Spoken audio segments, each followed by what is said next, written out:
दोस्तों रात के 11:30 बजे थे। 60 साल के एक बुजुर्ग महिला की अचानक नींद खुली तो उसको अपने बहू के कमरे से कुछ इस तरह की आवाजें आई।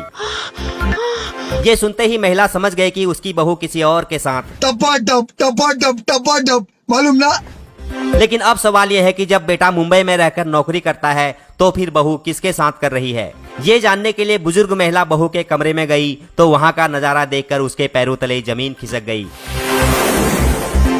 कमरे में उसका छोटा बेटा संतराम और उसकी बहू कामिनी नंगे बदन एक दूसरे से लिपटे हुए थे। उनकी बदन की गर्मी से पूरा कमरा गर्म हो चुका था। बेटा संतराम नीचे लेटा था और बहू ऊपर से धक्के मार रही थी। बगल में 2 छोटे छोटे बच्चे सोए हुए थे। माँ को सामने खड़ा देखकर भी इन दोनों ने अपनी सहवास क्रिया को बंद नहीं किया।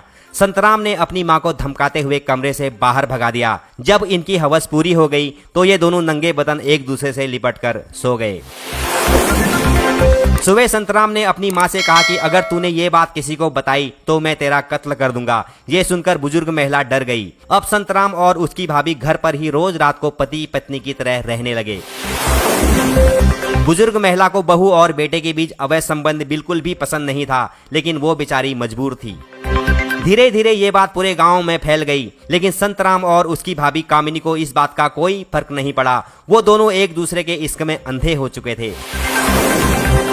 अब ये लोग ना बच्चों की शर्म कर रहे थे ना बुजुर्ग महिला की शर्म कर रहे थे। जब भी इनका मन करता ये दिन दहाड़े एक दूसरे पर चढ़ जाते थे।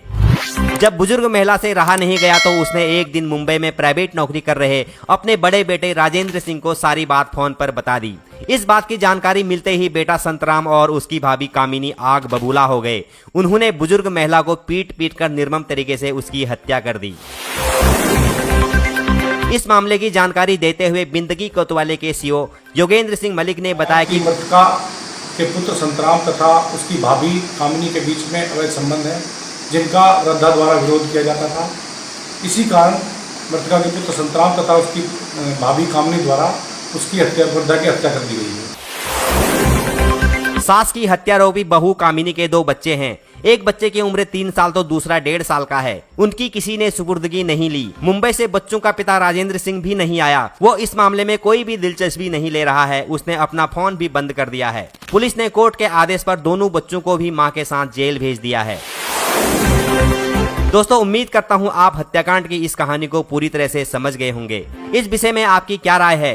अपने ही मां को मौत के घाट उतार देने वाले इस हवसी जानवर संतराम को क्या सजा मिलनी चाहिए? नीचे कमेंट करके जरूर बताएं। धन्यवाद।